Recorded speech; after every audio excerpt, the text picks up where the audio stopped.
You've tuned into The Mountain Gardener with your host, Ken Lain. Gardening, it can be challenging, but with these simple insider tips, you'll reap huge rewards. Now, let's tune into today's Mountain Gardener with Ken and Lisa. And welcome to this week's edition of The Mountain Gardener. Your host, Ken Lain, here talking about the landscapes throughout the mountains of Arizona and beyond. What zone are we? The mountains of Arizona. We are a zone 7B to 8, depending on your elevation, where you're at. And so what does that really mean? Zones, growing zones. So they're measuring how cold it gets in the winter. Plants have certain amounts of antifreeze in them. And so if you've got more antifreeze, it makes you into lower zones. You go to zone 5, those plants can go well below 0 degrees in the winter and still survive. Plants that are in the zone 9, 10, 11, those are Phoenix, desert plants. If you think a cold thought, they will die. I mean, it can take 0 amount of cold. Here in this Sedona, Camp Verde, Cottonwood, Prescott Valley, Prescott-Chino Valley, Paulden, go all the way over the hill to Skull Valley, Kirkland, Hillside. I see all of us in this region. Seligman. I know you guys are tuned in. You come visit us. Williams, I'm glad we saw you this week. You're going to be a zone 7 up in Williams because it's a little higher elevation. Groom Creek, zone 7. Down here, my house in Prescott, zone 8. And what they do is they measure for the last 20 years, they measure what was the coldest temperature. Whatever that was consistently, that is your zone. And so it adjusts a little bit. In fact, last year they changed Prescott, Arizona.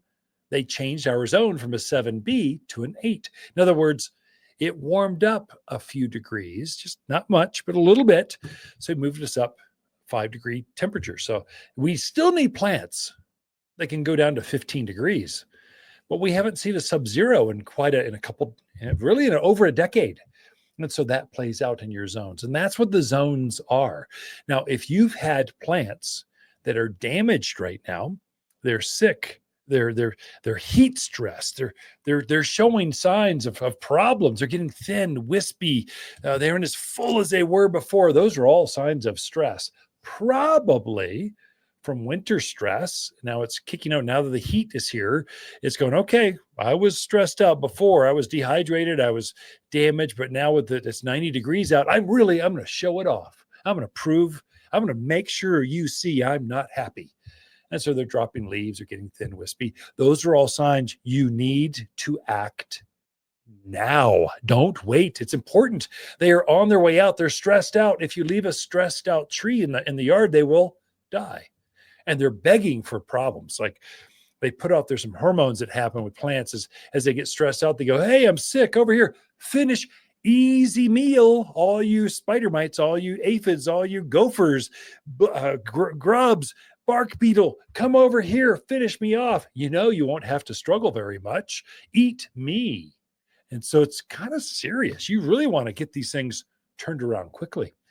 And so I would say the other one is if they get stressed, you're seeing a lot of mildew right now. So powdery mildew, this white coating, it's kind of pretty actually, only it suffocates the plant so it can't see any sunlight. So it just literally starves to death as this bacteria just eats the living tissue out of this plant. It is not good. You really want to get on this stuff. And when it's warm, things react quickly. So you should feel the pressure. You don't want to wait till next weekend. And I'll be back from my cruise to Alaska in 10 days. I'll just deal with it then. Don't do that. Everything grows really fast right now. You want to come in like today. Let's get out. Let's finish it this weekend. You want to get on that because it will compound quickly. And it's the heat that's doing that. Now, when the monsoons come, now we're transitioning here. The heat is a real benefit to us here in the Southwest. It's what draws in all the moisture. So that heat island effect just creates these environments where these clouds just start coming in and it starts to rain. We don't want rain like Texas and New Mexico have seen, but we do want some moisture and we're going to get it. We just don't know how much. If you know that's going to happen, take advantage of it. If you've got stressed out plants, There's one thing, I had a couple plants that got, I'm a gardener. I thought I had it going on. It was warmer than usual and drier this last few months. And so it damaged two plants. And so I've cut back my Atlas cedar, gave it a trim, gave it a haircut. And you know what? It darn well killed one of my olive trees. I get this beautiful decorative olive. It's in a container. It's cute as can be. It's in a tree form, little tiny cute. It's a little bit about the size of a beach ball. And then underneath it, it's got these beautiful flowers that would overflow in a beautiful cobalt red container. It's gorgeous. It screams Mediterranean. Look at me, relax and watch a sunset here. It got burned back. So here's a couple things I did for my plants. One, in the yard, it's in the ground. There, I gave those plants humic. Again, I know rain's coming. I know they're stressed out. I know they lost some root mass. And so that's the reason you're seeing this top growth stress. I need to grow the roots out. So humic is Humic, humic acid. So it looks like coffee grounds. I spread that out all underneath my plants where the roots are. It's like a fertilizer, but it feeds the ground. It feeds the worms, the mycorrhizals. It tickles the feet, the roots of plants so they want to root out. Super, super important for sick plants. Start there. Just put that on, get a bag, throw it out there. One bag covers 2,000 square feet. Probably one bag will do a whole yard. Pray for rain. It's going to make a difference. The other one I'm doing at the same time, I fertilized everything in the yard, every single plant, all my ground covers, my perennials, trees, shrubs, flowers, everything got fertilized. I thought the rains would come this last week. I was wrong. I believed the weatherman. See that? I should know better. I've been doing this for decades. The weatherman is 100% wrong, like every time. It's crazy, but it's coming next week. So I got my fertilizer on. It sits there until the rains come. You really need, when you put this stuff on the ground, put it over top of the rock. It'll activate the second we get moisture irrigation, it'll go through the rock and the fabric. It just activates. And every time you get some moisture, because the 744 all-purpose plant food and the humic, these are both organic materials. They're not breaking down instantly all at once. They break down slowly over a season. So they just slowly go through the soil so plants can pick up this nutrient as the moisture comes. So take advantage of the rain coming. That will get things to relief, get new branches. It just gets things to reroot, add some structure to it. More foliage equals more photosynthesis, which means more roots. It just all activates to itself. If you've got something with just no leaves left, those plants, it's too late. It's dead. If you gave, I'm going to increase the water. Well, if you found a dead body, there's a dead rabbit out there, a bird or something, and you just gave it, and it died of drought, and you gave it some more water, is it going to reanimate? Neither is your plant. No, it's not going to come back to life. More water is just going to cause it to rot faster. There's a time and place where it just stops. It just dies. There's a line in the sand.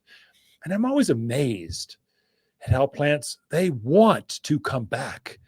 Any care, they will jump back to life for you. I mean, you have to want it dead.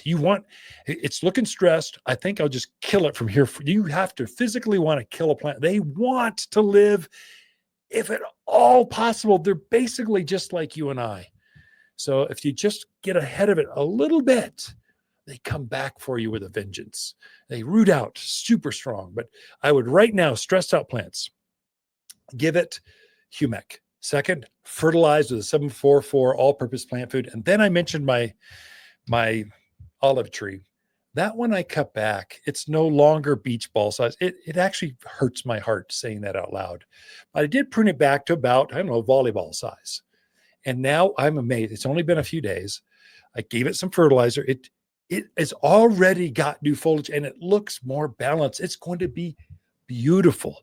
Plants love a beautiful haircut. They feel prettier when you trim them back. Don't be afraid to trim back some branches that are dead or a lopsided. They want to feel beautiful. They don't like messy bed hair. They want beautiful rock star. That's where they want to go out and go, look at me. I am so beautiful. Look at this. I'm going to grow for you. I'm feeling good about myself and others. Let me just show you what I can do. And they just start taking off with new growth. We got Lisa Watters Lain coming in with your garden questions. What are others talking about? In just a moment. Wondering why the grass is always greener on the other side? Well, it's probably because your neighbor used the all-purpose fertilizer from Watters Garden Center. Monsoon is right around the corner, and it's the perfect time to feed your plants. Watters all-purpose fertilizer is the only organic made especially for Arizona mountain soils. Don't buy a bunch of different fertilizer for your flowers, veggies, trees, or grass. This one does it all. The plants on your side will be happier, healthier, well, greener. Safe, natural, organic. Watters Garden Center in Prescott. And we are back with Lisa Watters Lain, my favorite gal, probably on the planet. Probably. Okay. Definitely in Arizona. At least Prescott. Prescott, Arizona especially. She shares my life with me, my business, my children, and this radio podcast. So she shares this, comes each week with your garden questions. Just what are people talking about that maybe we can share, and you can learn things from other gardeners, and that's the beauty of gardening. People think it's therapeutic, like one with nature, but also it helps you socialize and get out of your own head and share stories. And look what I just grew. Hey, I grew new tomato. Instantly, gardeners have instantaneous bonds. I can tell a gardener where they're at the garden center because I'll be talking to them. Go, oh yeah, Ken. Hey, good to see you. I love your program. I listened to it last week. Yes, I learned. Hey, let me tell you, I just picked. And they start sharing their flowers. It's almost bragging rights. I just picked this beautiful tomato, radishes, lettuce. I'm going, there's a gardener.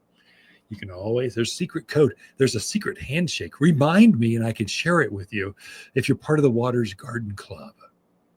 Not really. But there is wording. There's language that we use to go, that's a gardener. I got it. Whenever they're going, it's soil, not dirt. That's a sign of a gardener. Anyway, enough of how we identify. I'm impressed. You went a whole minute and 40 seconds. I'm not sure you took a breath. Some shows are more animated than others. I'm excited. Good. It's like garden season. Grandkids are coming next week. It's going to be exciting. Should be fun. We're baptizing a new granddaughter down in Phoenix. It's exciting. The family's gathering. It's exciting. I get excited. Yes, you do. It's what you love most about me. That's I'm still right. excitable after all these years. Now hurry up. Let's go. That's my world, people. Okay, let's get to some questions since this is the segment for questions. All right, Sue. She said she has struggled to grow lavender. She really wants to get some going in her yard. Okay. She wants to know, can you make some suggestions on which varieties grow best? Yeah. What environment they need, what kind of soil they need, and the water they need. Great. Did Sue tell us what city? She did not. Okay. Sue, you got to tell us where you're coming from, but basically this is for all of us. So lavender loves bright, blistering hot sun. Start with that. If you're underneath in a beautiful container with great potting soil, it's going to love that because it loves drainage. It does not like sitting in water at all. It wants more air in the soil than it does moisture. So if you fill up all those air pockets with water molecules, it's going to tell you about it. It's going to go, I am not happy. It's going to yellow in the middle. Then it's going to spread. You go, oh, it's getting dry. You're going to give it more water. Then it's going to double down on death. And so it likes the sun. It likes the heat. It likes drainage. If you've got it in a container and it's underneath that front covered patio, I know that's what's in the front of garden magazines and Architecture Digest. But lavender's going to hate that. Mm-hmm. It likes the sunshine. It doesn't want to be under the canopy of anything. In fact, if it could be outdoors 24/7, like Alaska style, hot sun all the time, even happier. That's the secret. Most folks plant them. They don't amend the soil enough. They don't dig out all the chunky rocks out of the soil.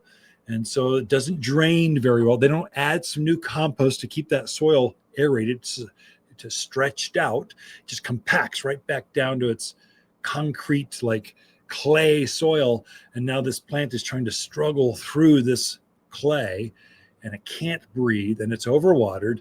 It just suffers and dies. That seems to be, they love growing in containers, raised beds, because you can control the soil that's in there. Mm-hmm. They will very much grow in the yard, but you don't want to treat them like one of your flowers. You want to treat lavender like a tree or a shrub. Water it once, twice a week, maybe. It's happy. Treat it like you would your roses or your lilacs or your other shrubby kind of plants, and that's where it's going to thrive. So if you've struggled with lavender before, that's probably the reason. It was too shady. The soil did not drain. It just sat there in soggy, wet soil. It wasn't that it was too hot. They've got this protection that they do, this sap and this coating around the foliage. It just makes them super low care. The great thing is if you get it right, they live forever with virtual, just ignore them. In fact, if you're going to kill a lavender, it'll be you gardened on it. You loved on it too much. Ignore it, kick dirt at it, take a blow dryer, curse at it. It'll be happier than being pampered. Mm-hmm. So, and now's a good time to, if you're going to try it, now's a good Oh. time to come. It's a great time to plant for lavender. Absolutely. I think we have 4 to 5 different varieties up there right now. So great time to give it a whirl. Get it out there going. The reason it's one of the best times is because it's hot. Remember, they like bright, hot soil. They love that. So if you plant them in the spring, you'll struggle more because the soil's cool, the air's cool. It doesn't dry out very fast. At least now, if you overwater it, the heat's going to cause it to dry out quickly, which means you're less likely to make a mistake. That's all of your summer-loving plants. All the plants you find here at the garden center right now, they're summer lovers. They don't like being planted in the spring. They like it when it's hot. So you put your hot heat lovers, out when it's hot out, and they thrive in that time. If you invert those, you put your summer lovers in the spring, your spring lovers in the summer, they don't like it as much. That's so true. Everyone's got their own climate they like. That's true. All right. Our next question is from Ron, and I'm getting this one in the garden center all the time right now. Help. Aphids are taking over my world. So he's got them on crepe myrtles. He's got them on roses. Yeah. The spray he was using, he thinks it's just not as effective. So how do you get rid of aphids? This is super easy, Ron, or anyone that's got bug problems. If you even sense there might be a curled leaf, that's aphids. Shiny foliage or shiny rocks, that's aphids. Sticky, gooey flowers, that's aphids. Or just crawling things that look like a big old spider, that's aphids. Not a spider. So what they do is they'll pierce the leaf and they literally suck the juice out of it. And so they don't typically kill a plant. They can stress a stressed plant. They can stress out more and kill it. But basically, they just make it look really ugly, and they stress the plant out. So what do you do? So Ron, here's what you do. So before we had a party last weekend, family's over, our 4th of July stuff. We're doing watching fireworks. We're just enjoying the evening, and you cannot have mosquitoes or flies at any backyard party. The party's over. So I did this for my flies and my mosquitoes. And while I was at it, I went after the spider mites and the aphids because they're everywhere. It's ridiculous. Here's what to do. I've got a product here at the store called Sayonara. It comes in a hose and sprayer. You connect this thing to the hose, turn it on, it puts on this fan spray that just hose that whole plant down till it is dripping wet with Sayonara, and kiss them goodbye. They can't take it anymore. You could release some ladybugs and they'll eat some of them, but they usually get bored. Ladybugs bore easily. They're like ADD all the time. They just can't focus at all. So they eat a few and then go, I'm going to go off and fly over here and do that. Sayonara is going to just obliterate all those insects. And the benefit is, Ron, you won't have flies, at least for a week or two. You won't have mosquitoes because it's going to take those mosquitoes. They hang out inside the darkness of that foliage of your crepe myrtles, in those junipers, in that grass. And so I just hosed down everything I could reach with the hose. And I haven't seen a bug since. Before that, No, we had some serious bugs at that point. So that's how you deal with it. Sayonara. Got a couple other products, but that's one that I find it's in summer. I sprayed in the morning. When it's cool. By that evening, all my worries. The trick with aphids too is try to get under the leaves as much as possible, because a lot of times that's where they're hanging out. Till they're dripping wet, till the ground underneath the foliage. You put so much sayonara on, every bit of the foliage is wet and the ground underneath it is wet. And while you're spraying, here's the insider tip. You're thinking negative thoughts like, die, aphids, die. And you know what they do? They die. We'll be right back. Watters Garden companion plants for July are hibiscus, maple, verbena, and crepe myrtle. Crepe myrtle flowers are intense watermelon pink, solar reds, and LED whites that cover this heat-loving shrub. Plant where you enjoy its beautiful multicolored bark and sinuous branches up close. The flowers show against forest green foliage that turns red and orange in autumn. Growing to just head height, every yard has room for at least one, and only available for summer planting here at Watters Garden Center in Prescott. 2 issues have shown up in my vegetable gardens, not so much in my flower gardens. Flowers are spectacular. My vegetable gardens, they're growing really fast. But my cucumbers, they're not setting as many fruits as I want. I've got some loofah gourds. They're not setting, they're not blooming. Come on, you can get your act together. Let's go. Tomatoes are forming pretty good, but I think the foliage is so massive. I don't know why they aren't loaded up with so many tomatoes. I don't know what to do with them all. So what am I doing? So the squash I had a small squash and it turned yellow, fell off. Come on. Don't be doing that to me or I'll yank you out of the ground and replace you. But in the interim, let me try this. So the gardener in me said it needs some blossom set. So plants are growing so fast. They're focused on all of their energy is on new foliage, new growth, new runners, new vines, new. Grow. They're feeding off all that manure I put in the ground back in spring, back in March. They're still feeding off of that. So at least once a week, I am spritzing the foliage, just the foliage, the leaves of my vegetable garden with tomato and pepper blossom set. Now, I'm doing just more than peppers and tomatoes. I know the label says tomatoes and peppers, but it absolutely works on squash. It really does work on cucumbers and my gourds. It's going to get them to blossom more. More flowers equals more pollinators, more bees. More flowers means more fruit. More fruit means more. So I always do that. And I did pick my first tomato. Well, actually, I've had quite a few tomatoes, but I had my first tomato that came off the vine with a bit of spotting on it. It had a little tiny black spot on it. That is blossom end rot.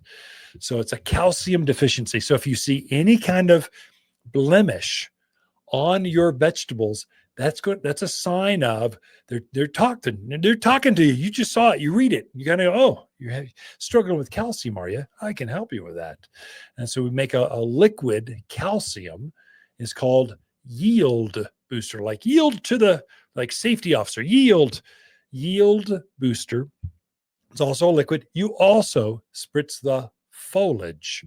So I'll spritz the foliage with the blossom end rot. It's like a 32-ounce spritz bottle, like Windex bottle size.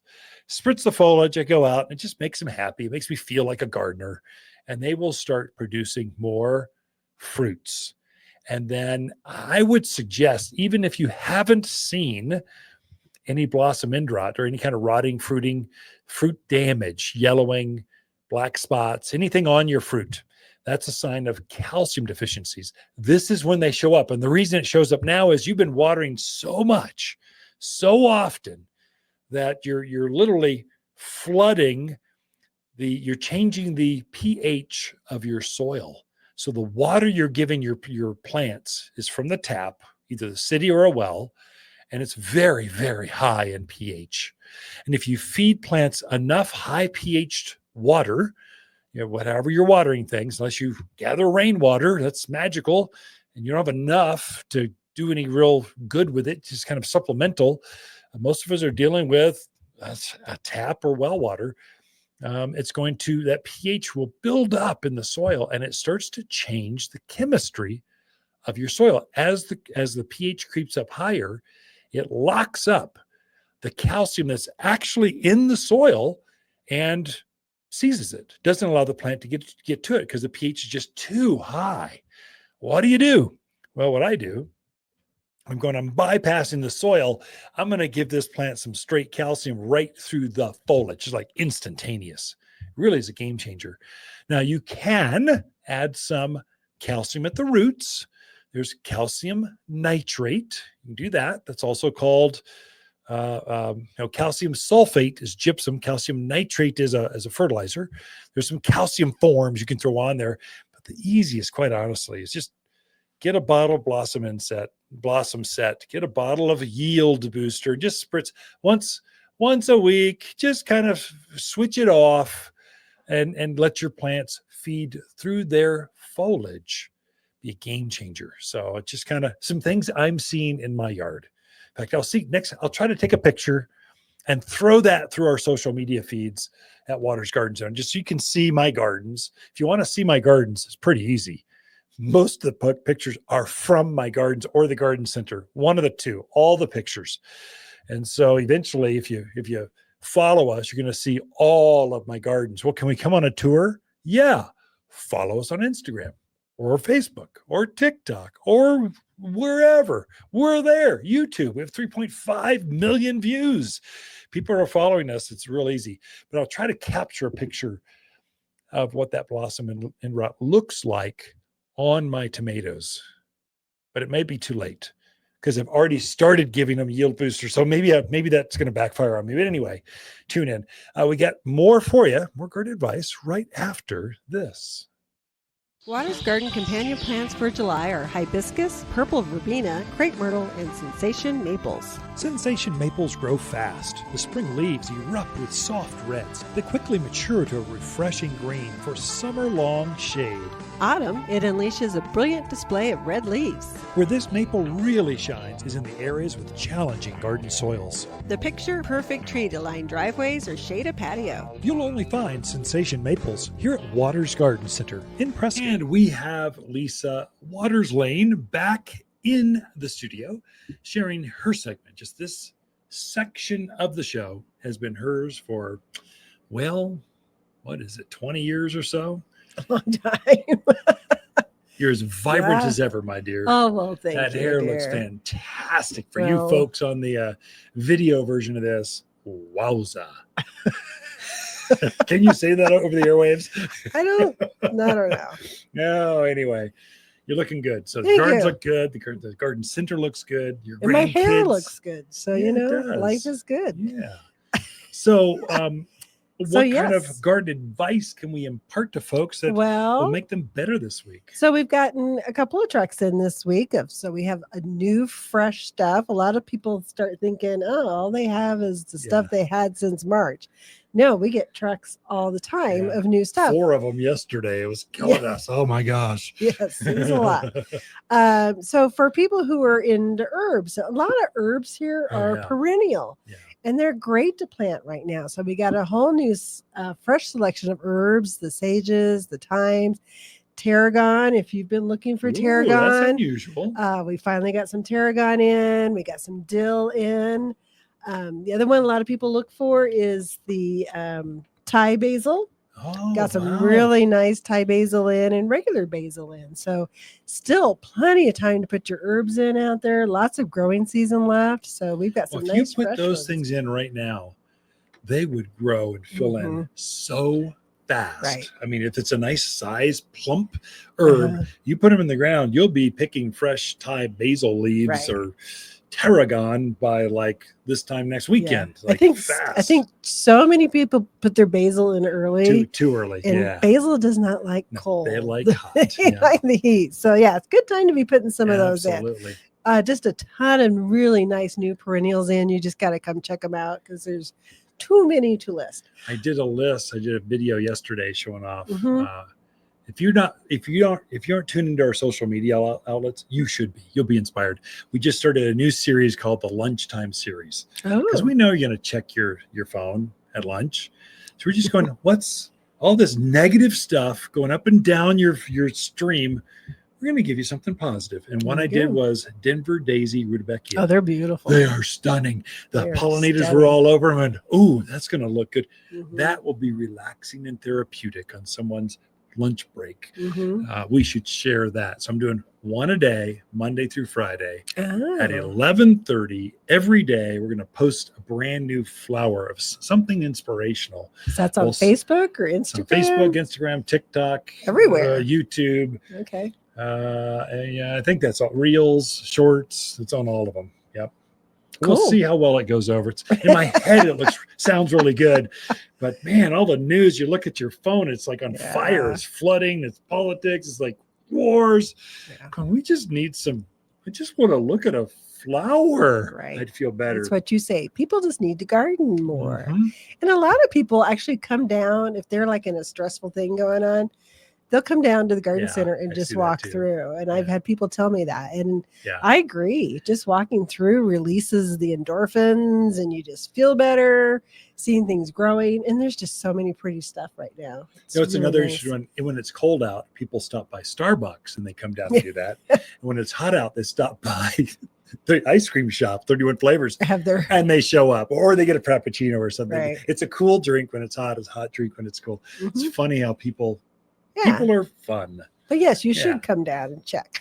But the other thing that we got in were some really, really nice crepe myrtles. Now, I think crepe myrtles are something every yard should have. They do really nicely here. They take the full sun. They take the heat. They are great color, kind of late summer, early fall. They're just terrific, bright color. There's nothing muted about a crepe myrtle. Usually they love showing off, and they love it being flamboyant. I mean, they come in pinks and reds and purples and whites, and it's just a really nice, colorful shrub for your yard. That's one too. You mentioned with Sue early in the show. She was asking about lavenders. Lavenders and crepe myrtles love growing in the same garden. They are companion plants. When I look at your phone going, hey, what could I put here? And I see a lavender there, I'm going, hey, crepe myrtle will grow there, or vice versa. They love the sun, bright, hot drainage. They love all that. Kind of like a butterfly bush. If you have a spot that butterfly bush grows well in. And the thing I like about butterfly bush are great plant, but they're usually purples. You know, just what color of purple do you want? Whereas crepe myrtles just have such more variety. Although I've seen pinks. I've seen red. You get butterfly, but the new varieties coming out are dwarfed and they are brighter, but not nearly as bright. The flowers aren't as bright, but they're bigger on a butterfly bush. I can't say that. Crepe myrtles are gigantic.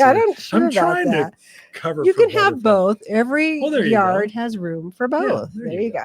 So some of the ones that I saw that were really cool. So summer lasting strawberry is a great one because it's a 3x3. So a lot of people with those little bit smaller yards that are trying to squeak some color in, that would be terrific for you. Hip high by hip high crepe myrtle. So dwarfed. Yep. And it's got a strawberry color, which would be kind of cool looking. I asked Kinsey, I'm like, what color is that to you? She goes, magenta. So it's not just pink. It is pink. It's a very dark fuchsia magenta pink. Really pretty shrub. Another one we got in is called Petite Pinky. This one is pink. It truly is pink. But it's another little bit smaller. So maybe 5 foot tall, 4 to 5 foot tall in there. Okay. So another one that's going to maintain its size and shape and not take over your yard. Chest high. I mean, you hardly have to do anything to it. Just kind of leave it alone. Let it grow. We have Enduring Summer Red, which is a really nice red one. Nice dark green foliage with the red flowers on it. Very, very pretty. That's a 5x5. So not going to take over the world. Bigger ones, we have the Dynamite Crepe Myrtle, which is another red, dark red. But that one, you give it some time, it's going to get up there. Maturity, maybe 15 feet or so. Like a big lilac or big Rose of Sharon. Right. Put it against the fence line, softens that up, makes it all beautiful. Right. Bright red. Very pretty. Yeah. We also have this Dynamite Red. We have it in grafted tree form. Cool. So it looks more like tree shaped, single Yeah. trunk with the big bush coming off of the top The of folks that wanted a crepe myrtle tree, Mhm. they're available to plant here at Right. Watters Garden Center. That it. It sounds also look exciting. really cool in a pot. Oh, yeah, Too. that's true. So yeah, so that's a nice one. Yeah, check those out. Another big one is the Catawba. Catawba. Say that 10 times fast. So that one's purplish. Another kind of a bigger one, probably in that 10 to 15 foot range. Real pretty purple. And the other ones that I really like, so we have one that's called crystalline. So it has dark foliage, almost like a burgundy foliage. It's like black almost. And it has white flowers. And Yeah. that contrast is so cool. And we have many more varieties of those. Those are the ones I popped out at me as I was walking through. But a lot of other ones that have that darker foliage, some with red blooms, some with pinker blooms. But definitely one you got to come down and take a It's look fun just at to them. see them. Just fun. Yeah. I mentioned the 4 semi trucks of plants we had a couple days ago. They had crepe myrtles on them. That's what was coming. Crepe myrtles it's crepe myrtle season. They're here. This is when you want to plant them. It's the preferred season. Oh, but it's hot out. They'll like that. That's why it's crepe myrtle season. Mm-hmm. So anyway. Lots of pretty of those. We also got some nice shrub roses in and landscape roses in. Oh, nice. With some nice bright colors too. So it's still a really good time to be out there planting, adding some color into your yard. Because sometimes by this time of year, you just need a little more color out there. If you want to see those on your social media feed, I did actually not all those. That's way too many. It's too many colors, too many varieties. I did shoot a few key videos, just short, like 90 seconds or less. Here's what this is. Here's where you plant it. Here's what I did. Rose of Sharon's, passion vine or mandevilla. So a new rose. There's a new mandevilla that's fantastic. Oh my gosh. So take a look at those. Follow us or just kind of tune in and watch the feed. We are out of time. So Lisa Watters Lain, thank you for coming in, sharing some insights on crepe myrtles and others. Be right back. Watters Garden companion plants for July are hibiscus, maple, crepe myrtle, and purple verbena. Purple verbena is mountain famous for gorgeous summer-long flowers held over compact green foliage. This purple bloomer loves bright gardens, summer heat, and grows best in poor soils with less water. Go ahead and abuse this bloomer. You can't kill it. The perfect native perennial for easy summer long flowers. You'll only find the toughest verbena here at Watters Garden Center, 1815 Iron Springs Road in Prescott. A couple garden happenings. There's 3 of them, 4 of them. I don't know. There's a lot of gardening going on right now. One is we took a little break last week with the garden classes just because it was 4th of July weekend. I said, hey, team, don't worry about that. Let's skip a weekend and come back at it next week. This is the next week. So it's how to heal sick plants. If you've got some issues you're seeing, we're going over what to look for. We'll try to capture some bugs and show them off. We'll show off fruits with blossom end rot or what to look for in the yard. It's lots of questions. It's more technical. Here's the sprays, the nutrients, the fertilizers. In a nutshell, it's going to be what you've just tuned into this show on. That's fertilize things with humic and all-purpose food. Don't let bugs take over. Kill them if you see them with sayonara. That's pretty much in a nutshell. But it's an hour-long class. You can watch it, stream it. We do stream that live through our Facebook, YouTube, and LinkedIn pages. So wherever you like to, whatever your social media feed is, that's where you tune into. In fact, if you want this podcast, we just uploaded it to our website. And see, if you go to wattersgardencenter.com, go to learn, we're trying to get more educational stuff onto our website. So this show, every segment is broadcast on that through our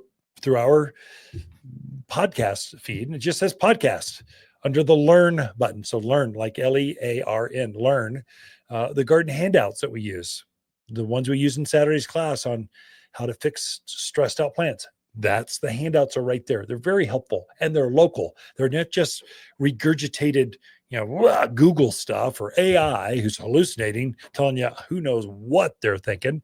It's actually our stuff we've seen work in our climate for our gardens. It's the right information. Don't have to guess. It's right there. You want to tune into the podcast, subscribe to it. So just hit subscribe and you'll be notified when a new podcast comes out, new segment of the radio show. Or at the very top, it's got the Garden Club. Join the Garden Club. I write a weekly garden column. I do a weekly podcast.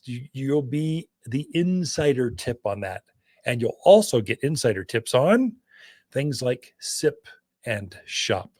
We're trying a new thing. The garden center is such a delight at the end of the day. It's just beautiful. The plants have been blooming all day. The pollinators are out trying to get one last meal before it's nighttime. Just there's so much activity, but there aren't a lot of customers, gardeners. They're gardening in the cool of the day, beginning, or they want to garden later in the afternoon. So they're coming in the morning, and then in the afternoon, not that much. But the most pleasant time underneath the greenhouse shade is things are blooming. The fragrance comes out. The hummingbirds go crazy at that time of day. Is from 4 to 6. And so we're going to invite guests. You are invited, please. July 24th, we're going to have a sip and shop from 4 to 6 after hours. I'll share my fancy herbal iced tea. We'll have a sangria. We'll have some sparkling water. I'm not sure quite what cheese platters. We'll do something. It'll be a date night. It'll be bring the girlfriends with you. Just come stag. Come just enjoy it yourself. We'll have a beverage. We'll have a beautiful evening. I'm going to personally tour people around the garden center from 4:30 for about 15 minutes. Just, hey, come in. Let me show you some brand new things. I'm going to personally interact with folks, but sip and shop. July 24th from 4 to 6. Take a look at that on our website as well. But throughout the week, Lisa and I camp out here at Watters Garden Center, and we just love talking to fans of the show. Wondering why the grass is always greener on the other side? Well, it's probably because your neighbor used the all-purpose fertilizer from Watters Garden Center.